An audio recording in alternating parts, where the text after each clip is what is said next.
কিছুক্ষণের মধ্যেই আসতে চলেছে গুজরাটের সায়েন্স সিটির ভিডিও। এখানে কত রকমের মাছ আছে না আছে সেগুলো সবই আমার ওই ভিডিওর মধ্যে থাকবে। আর ওই যে কাকড়িয়া লেক আর ঝুলতা মিনার এগুলো দেখালাম, ওগুলো সকালবেলার ট্যুর ছিল।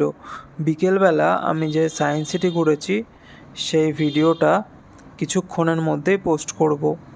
আপনারা যারা যারা আমার ভিডিও দেখে চ্যানেল সাবস্ক্রাইব করেননি তারা সাবস্ক্রাইব করে নেবেন, এবং যারা নতুন তারা বেল আইকনটা টিপে নেবেন, যাতে আমার নেক্সট ভিডিও পোস্ট হওয়ার সঙ্গে সঙ্গেই আপনারা আমার ভিডিও পেয়ে যান।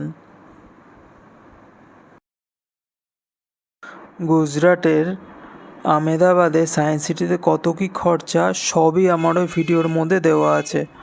আপনারা সব কিছুই পেয়ে যাবেন আমার ভিডিওটা দেখলে।